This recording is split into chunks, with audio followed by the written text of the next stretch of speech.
Hey everybody, happy Friday and welcome to our weekly webcast here at Post Launch. Hope everybody had a great week, got a lot done. I'm back off of vacation. In case you tuned in last week's webcast, it was pre-recorded. Sorry about all the shenanigans and you couldn't actually interact, so tricked you all. Everyone, this is supposed to be a nice sunny weekend in Las Vegas, a little bit breezy. I don't know if you're doing anything fun this weekend. There's Easter on Sunday. I just was in Death Valley last night. Was out hiking. Nice. Yeah, it's Did beautiful. you see the super bloom while you were out there? What's the super bloom? So I guess every 10 years, last one was in 2005, there's a massive amount of flowers that happen out in Death Valley, which is not very I standard. haven't seen it. No, I saw lots on the way on the Right. side of the road. They were beautiful. There's certain areas where it just looks like a carpet of yellow and purple and white flowers. It's really pretty cool stuff. I don't know if it's still going on, but if you get a chance to get out there, check it out. Easter this weekend, I'm excited. I'm taking my two daughters, they're 5 and 6, tomorrow to go do the bubble run down at What is that? Catchment. It's apparently you run. It's a 5K run, and you run around and you run through massive bubble, foamy, cool areas. Oh, I thought maybe you ran one of those big bubbles and you bounce into people and stuff. That'd be fun too. Maybe we should talk them put something together. With me today is Spencer Horn. Spencer, this is Spencer's beautiful mugshot that he had. He's only been... I like it. You look very sharp, very keen, very... and Spencer's really, really tall. When you guys get a chance to meet him in person, it doesn't do him justice. I should shrink my chair down a little bit so I don't feel like I'm trying to take over your tallness. Spencer's the owner and president at Spencer Horn Solutions, certified business coach, mentor. You do youth programs. I know that you do programs with helping individuals, helping businesses, helping train, helping hire, helping manage, helping getting the most out of their employees.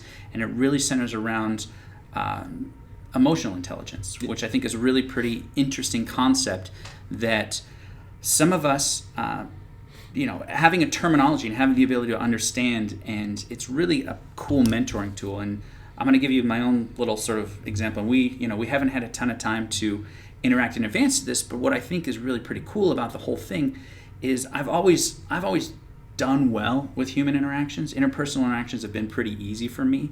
I always thought it was just because I was a Libra and I could get along with people really well. I'm jealous of you because it hasn't been so easy for me. But, the term emotional intelligence, and I love it if you could kind of give us a brief overview and understanding of how you got into the field of emotional intelligence and how that actually translates in the business world from a business owner, manager, employee production level, middle manager, and some of the stuff that you see along the space of emotional intelligence. Absolutely. First of all, thank you for doing so much homework. I had no idea that you'd learn about what I did without me telling you. So that's Sure. very impressive. You learned that through digital sources, I assume. Some. I started with your digital sources, and then I went to word of mouth. And what you couldn't find there. Yes. Which is when we talk about web marketing, that's a really interesting piece. And I know that you, just like we do a lot of networking together. Yeah.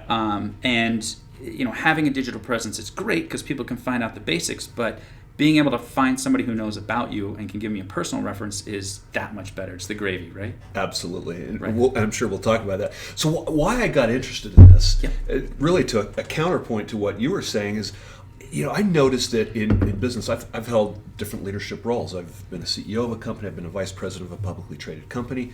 And I've also been married for 30 years this June. Congratulations. So almost there. Thank you. That's great. And Are you doing something big for your 30th?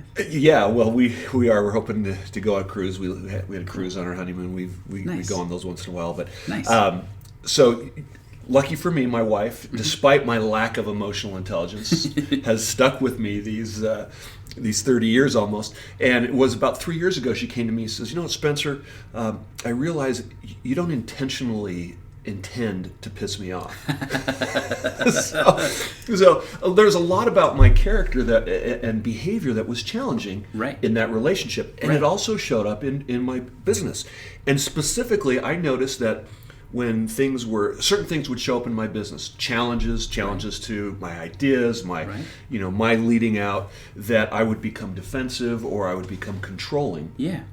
In my behavior, which is not always very effective. Right. As a matter of fact, mostly not effective Right. in the business world. Right. And I found that was getting in my way of leading effectively. It was getting in the way of me being the kind of husband I wanted to be, Sure. father of my 5 beautiful children that I have, as good of a father as I wanted to be. And so how could I get better? Good. And that's when I got interested in emotional intelligence. Very cool. Very cool.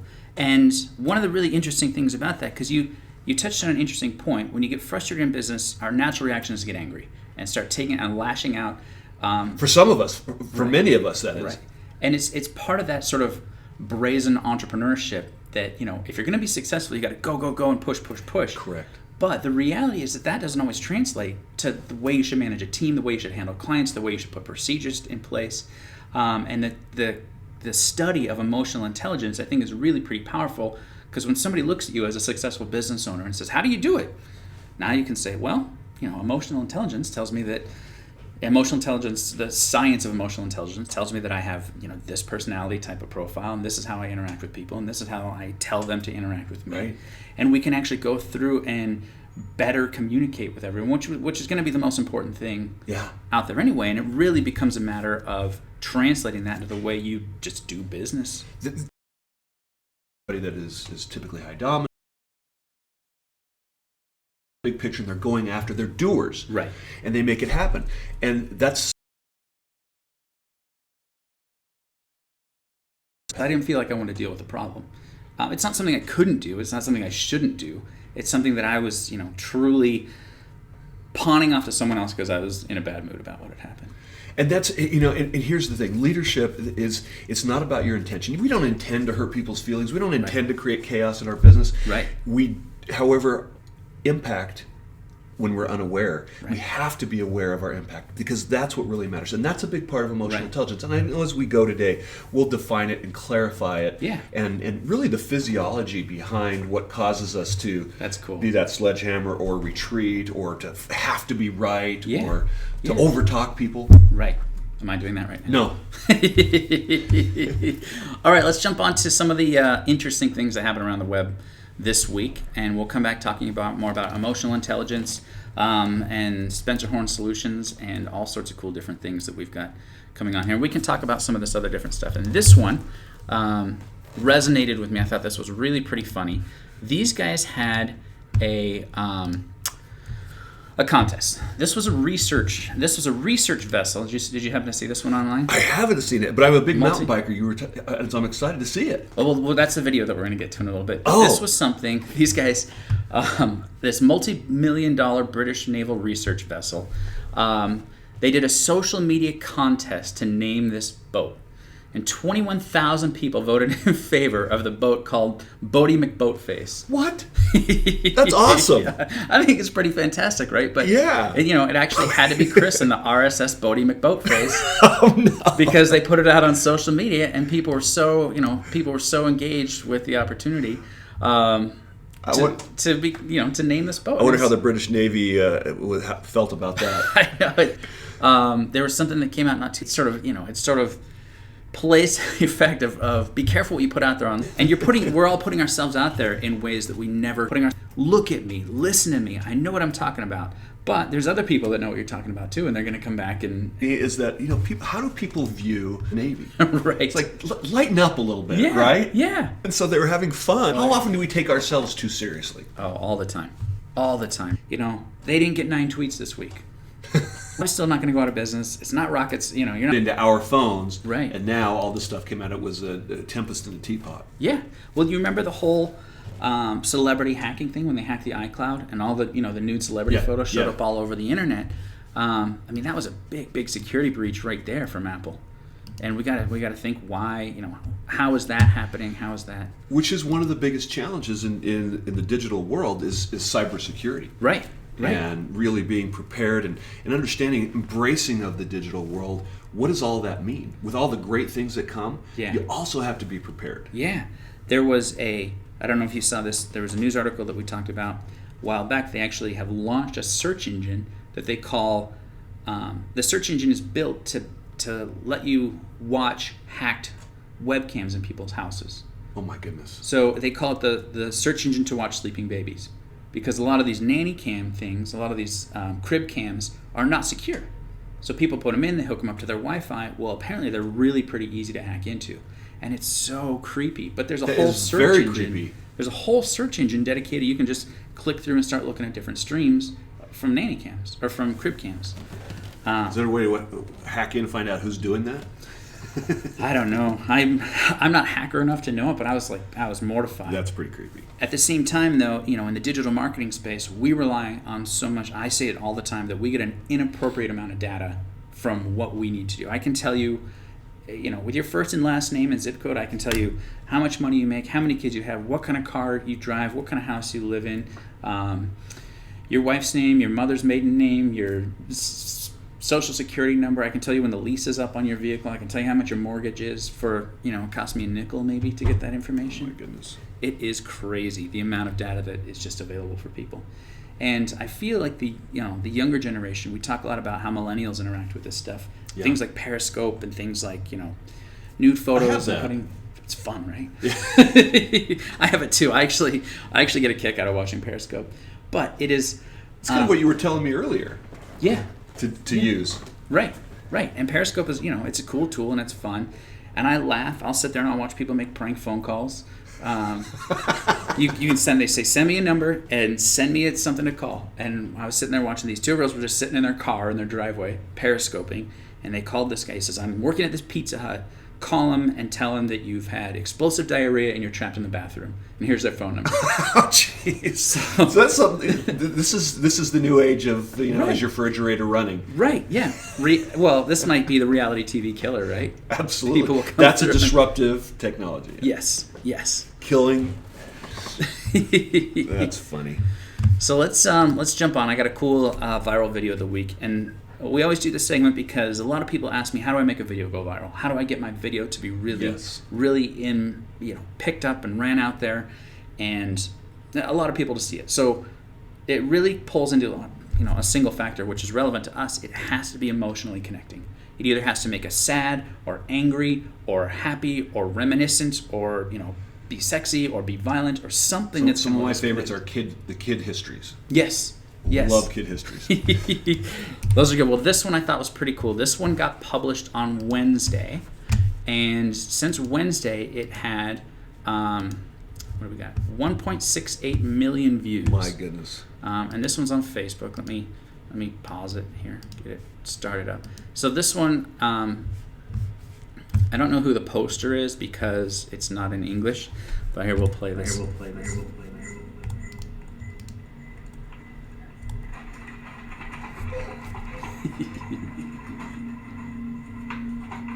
I love her. She's got her helmet on.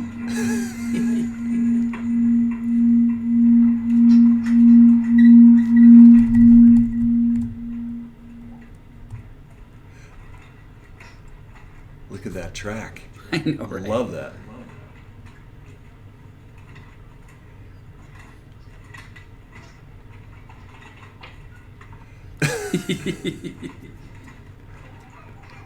The dad's into it as much as the daughter, right? Absolutely. She's having a complete experience. Right. You hear her laughing? Yes.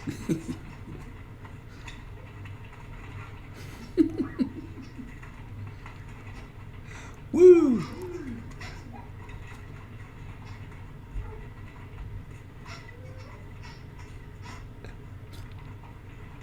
What an amazing simulator. I know, right? See, who needs technology? Buy your kids a $20 trike and just play a video of a bicycle. We don't have to. Virtual reality. Psh. That is cool. We got by before it. So these are all the dads are watching this to see what could they do with their kids for something fun. Right. It is really. I thought it was really pretty cool and clever. And for me, my emotional connection was being reminded of a simpler time. Right? When your kids are really young and you do fun stuff, or when you were a kid and you were just enraptured by cool, fun stuff. Now anymore, we have to do things so out of the box and so drastic to be really sort of, laugh out loud fun and have something truly engaging that I just, this was great. Well, you're so right. I mean, it's just having fun. It's pretty simple. Right. What a great idea. I mean, that's pretty low tech. Right. I could even do that. Yeah. Make that video like that. Are you going to do it? How young are your younger grandkids? My grandkids are 5, 3, and 1. There you go. You could probably pull this off for all of them, right? Could do it. Might get tired though. Right.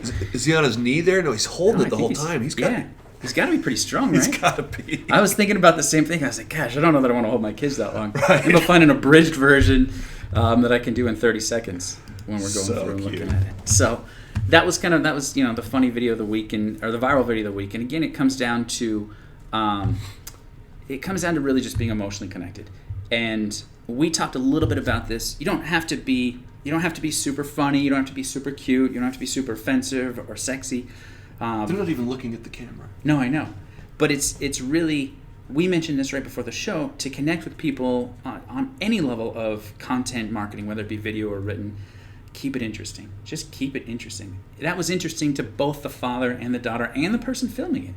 So they liked it and they pushed it out there. And I think that really, if it's all right with you, I mean, that leads into a topic of emotional intelligence. So you have the ability to persuade and motivate and influence people. Right. And one way to do that is connect to something that you're passionate about. Yes. When you are energetic and passionate about something, right, people feel it. Right. And they can be persuaded. Right. Based on your interest and your passion. Right. So that is something that's very important to connect to. If you have a big initiative that you want to roll out to your employees, right, how are you doing that? How are you connecting them to your vision and your passion? If right, you're an employee that has a great idea to make the workplace better, how are you rolling that up to get people to buy into this idea? Right, right. That takes emotional intelligence. That's really pretty impressive, because, and it's impressive and a great mention, because I've been the biggest a-hole about this, but I'll move a desk, right? I'll go in and I'll say, we're going to rearrange desks. And people are used to the way they are. And I was watching one of your videos and you were talking about change being the constant and the X factor and how we deal with that. And people are reluctant to change on so many levels, right? If I say, you're not sitting here anymore, you're sitting here. I actually saw a Facebook post this morning, one of the ladies that I grew up with, her 11-year-old, they're sixth graders, were protesting their seating assignment at school. They were going to their school and saying, we're protesting our seating assignment. Now, part of you wants to say, just shut your mouth and do your work. The other part is, wow, these kids must be pretty intelligent to come up with the idea of the fact that they can protest their seating arrangement and maybe change it. I'm not sure. Do you know why this happens? No. And why this is such a big deal? It's because of how our brains are designed. Right. They are designed to delete, distort, and simplify and find patterns. Right.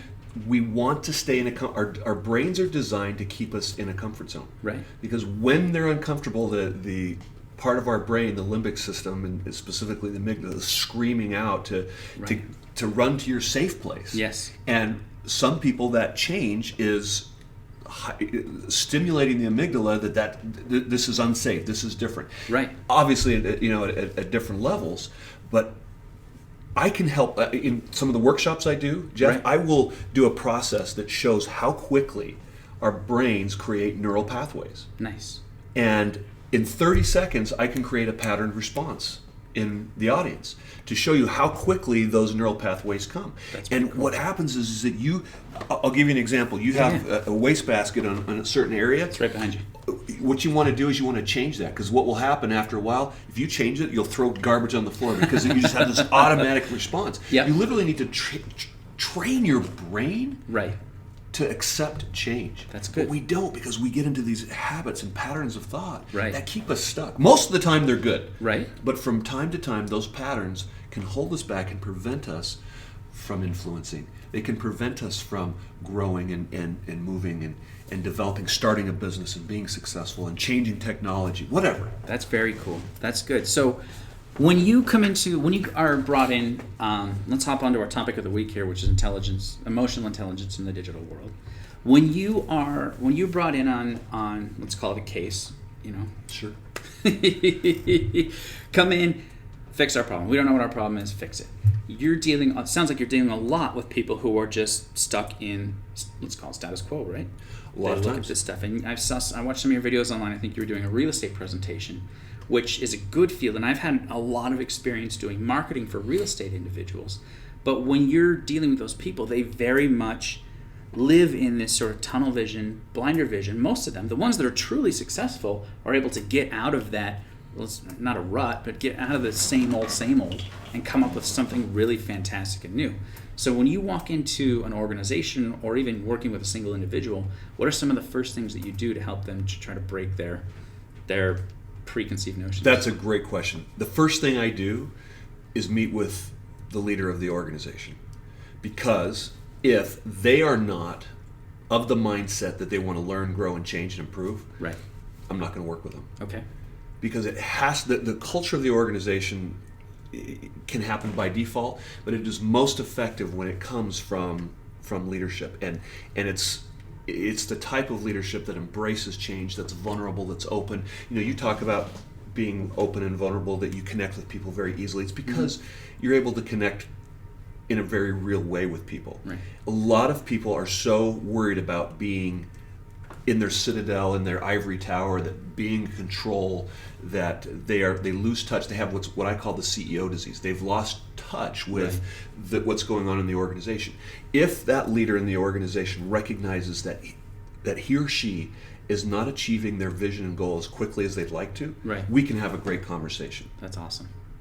That's where it starts. And I will ask them, so tell me, what is your vision? Where do you want to be? And sometimes we get, people say 5-10 years from now. No. Where do you want to be a year from now, 3 years from now? Right. Because things change so quickly. Yep. So where do you want to be in the next year, in the next 3 years? Right. And when you started this organization originally, what was your original vision? And are you there? Right. And then I'll say, are there people in your organization that you could wish you just could duplicate? And they'll go, yeah, this person, that. And I'll say, are there people in your organization that no matter what you say or do, they do what they say, what they want to do, and say what they want to say no matter what? And they're like, yeah. Okay. And then I'll say, well, if you think about where you are right now, and you're looking at these people who are great and these people who are not, what about you? Are you part of the problem?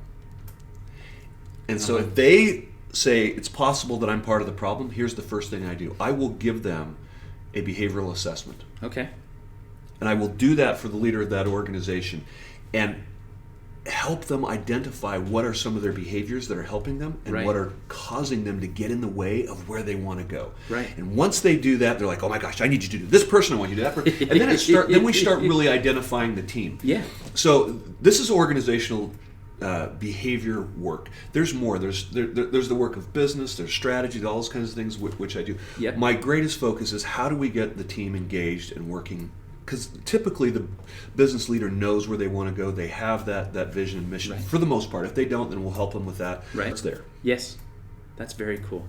When you talk about personality assessments that you go through, DISC. Two of the influence, pretty accurate with the coefficient that I've seen in the industry. It takes 5 to 10 minutes to take, which that's great. Yeah, because I deal with a lot of busy executives, and so it doesn't feel like they're taking a psychological battery. 30-minute analysis. Exactly, Myers-Briggs and those things are, for most people, they're a big turnoff. As an executive, I don't even like to fill out forms online. I send them to someone. I'm like, just fill this out. You have all the information. So here's what I do. I say, listen, take 5-7 minutes to take a communication survey.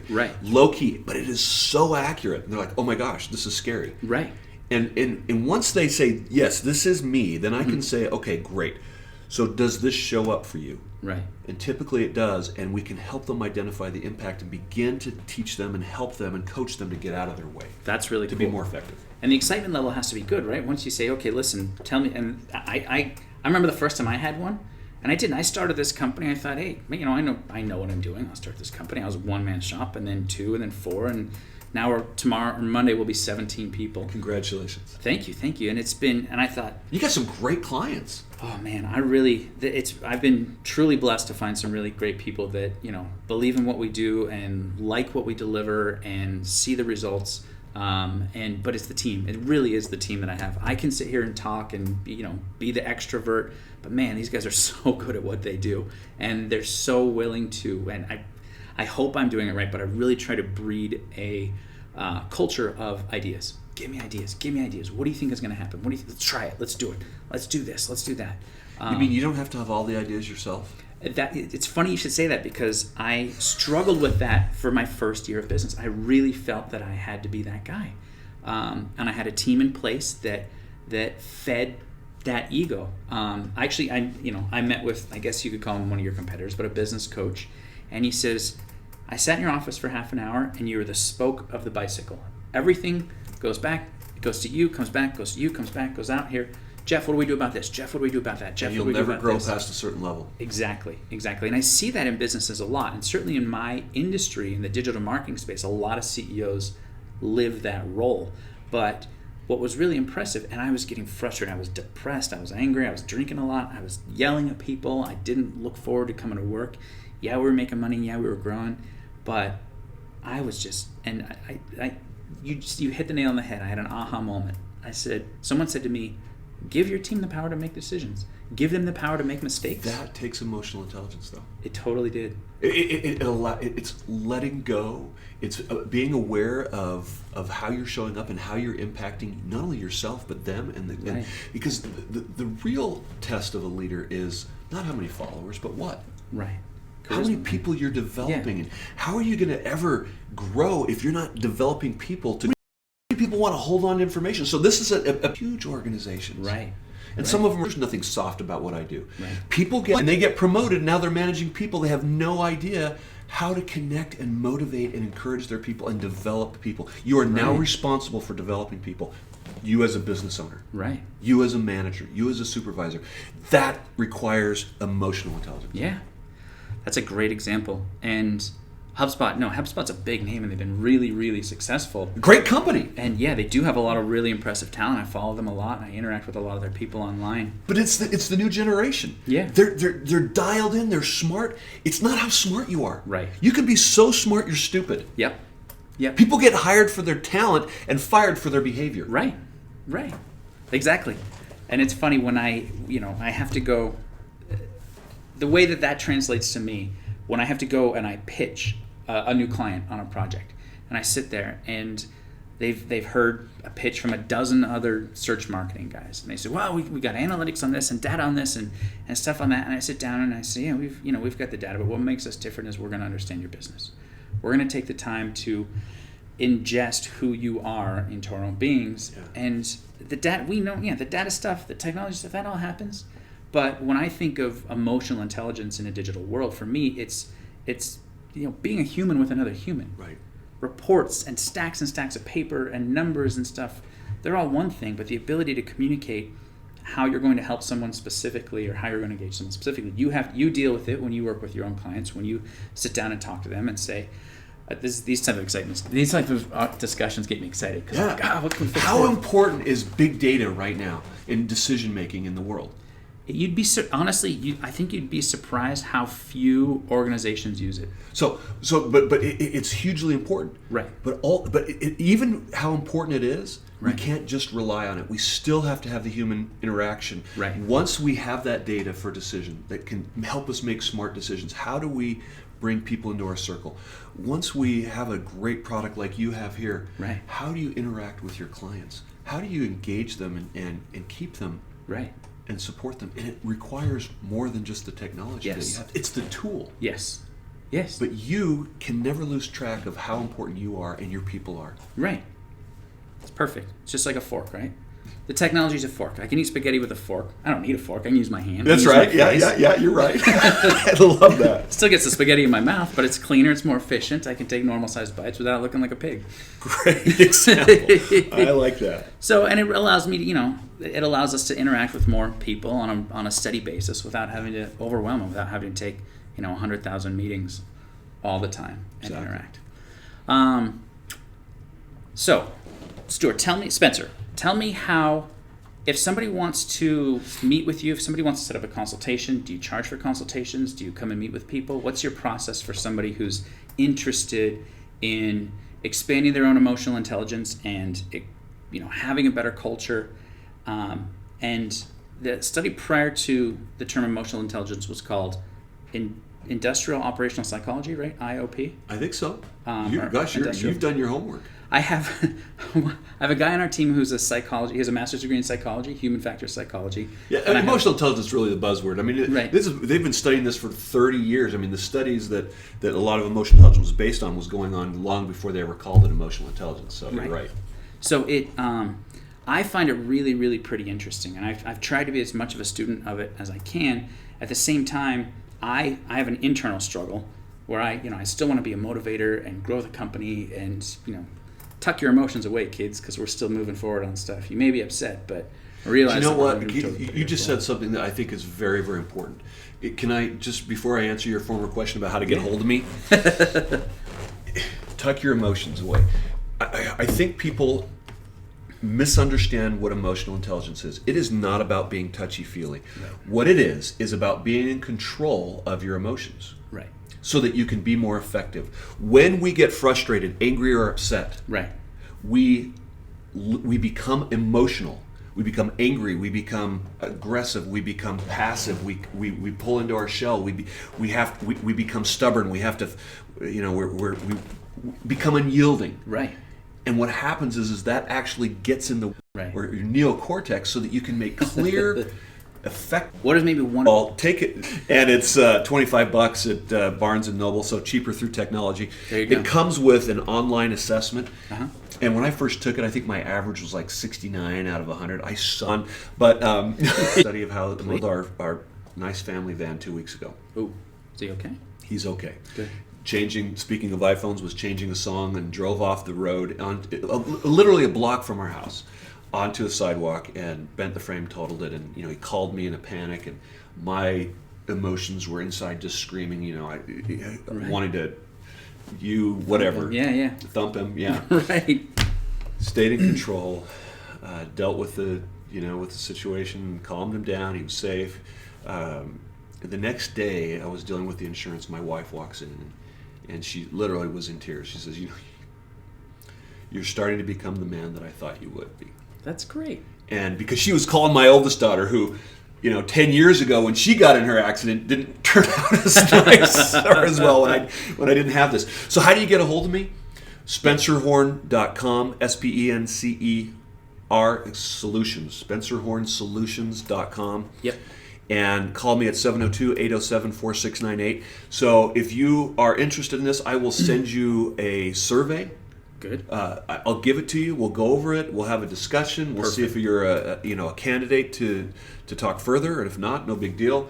But SpencerHornSolutions.com, and that's probably the best place you can enroll on there. You can call me. I'll send you a survey, and then we can start there. So one of the things that I think is really important as a busy small business owner myself, I have a really hard time leaving work at work.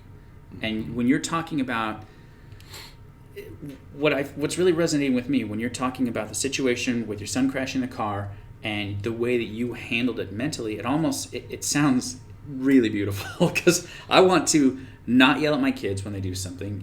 If they're sitting on our brand new leather couch and they're eating strawberries, and my daughters are pretty young, so there's strawberries all over the couch, and my first reaction is, what are you doing? You're eating strawberries. Clean this up. Get all this stuff to it.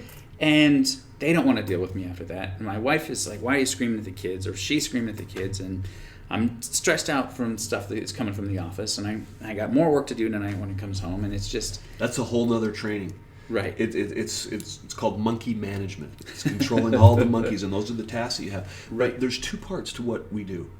There's the relationship with our children, with our employees, with our coworkers, and there's the task. Right. There's the job. Some people are more naturally task-oriented. I'm one of those. Good. So if you take a profile, like you mentioned, DISC, the D's and the C's are typically very task-oriented. People who are the extroverts, the influences, or the people who are very friendly and people-oriented, the P's or the S's, they are typically very good at the relationship. Right. So sometimes you can be too focused on the relationship that you never get anything done. Right. Sometimes you can be so focused on the task that you destroy relationships. So this is my case study. I come home, I want order. The task is I want the house clean, and I want a good relationship with that same son, Josh. But when my kids come home, they throw off their shoes and their socks right anywhere. So I come home and I'm like, Josh, what are your shoes and socks doing on the floor? And he rolls his eyes and goes, I say, go put them away. He comes back down and I go, so tell me about your day. How was your test in math? And did so-and-so respond to you for the prom? Right. How likely is he going to want to talk to me? No, it was fine. I don't know. No, I was like, Dad's a jerk. Right. So instead I come home and I say, hey, tell me about your test. How did it go? Did so-and-so, I don't want to say the name because, it might not work out. Right, respond. and he tells me about it, and I go, hey, bud, what's the deal with your shoes and socks? They're out. Were they supposed to be away? Go take care of that. Right. I can have both. That's awesome. You know what? You want the relationship. The couch isn't important. Right. No, it's not. You know, It's not. you're going to have stained couches. I'm sorry to tell you. Yes. I'm figuring that out. Yeah, I live by the philosophy, why buy nice things? The kids are just going to ruin it. Yeah, and then it's going to be grandkids, so. Yeah. So there you go. So we'll go ahead and link up all Spencer's information in the bottom of this video.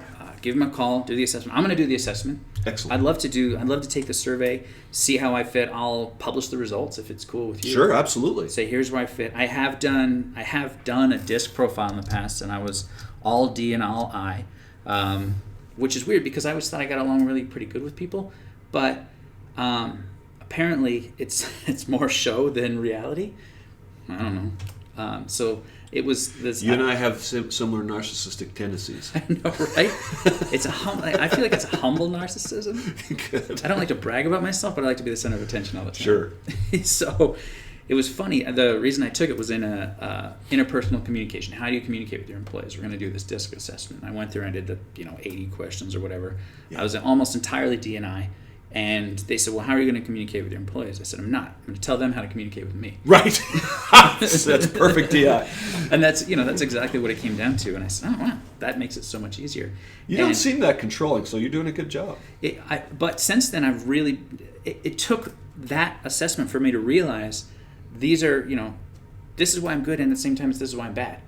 And I need to make sure that I'm not, everybody you interact with treats it differently, treats me differently, wants to interact. Some people want to talk, some people don't. Some people want to email, some people want to message, some people want to sit down and spend 45 minutes. The ability to manage those different relationships is so important. Right. And to be aware of how you're showing up because you are busy. Right. And you still want to maintain that relationship with your employees. Right. And so a lot of times they'll come in with got a minute, right? Yeah. How do you handle that? Depending on what's going on, how important is it? Right. You want to handle it right then. However, there are times, listen, I really want to hear what you have to say. Right. Can we, is it okay if you come back in an hour? Schedule some time. Some time, we'll talk about it. And you still let them know they're important. You still have things that you have to do. Right. So it's not about just, so many people get confused about being effective as a leader means we have to acquiesce to every survey and go, oh, hey, look at me, I'm so proud. And then, a minute thing. As you're saying it, I'm thinking, well, it really depends on who asked me if I have. Right. And that's based on their profile. Yes. And there are some people, and so here's I'll come out in our coaching and our process. Yeah. The survey's just the start of the process. Then there's a full-on process that follows along. So team sizes, going back to your business, team sizes that you've worked with. You've worked with individuals up to Fortune 500. Okay, where there might be thousands. Park service. That's fun, right? We're getting toward the end. I want to be connected to a leader. I think gone are the days of this, which is that people aren't just, they need help, they need leader. Not everybody's motivated to go out and be an entrepreneur or be the best. Some of them just want a job. And human nature, the habits and patterns that we develop aren't always our friend. And so those people... so your assessment is very similar to structure. If they're coders or... Complete holacracy, I think it's a mistake. I agree, but obviously Zappos, right, and they're owned by Amazon, so they're allowed to make some, experiment with new. They have a few billion in the bank they can work with if it doesn't work out. Right. Those things are so interesting. I have a buddy here in town, and he does wealth management, financial management, and he had a connection in China, and he shipped a crate over for Christmas. Bought a crate of hoverboards. I don't know how many were in a crate, 20,000 or something. Spent $30,000 on the whole thing, so we got them pretty cheap. 20,000, yeah. So he made 900% profit on every single one and sold every single one before Christmas. Wow. Got him out there and crushed it. And 702-800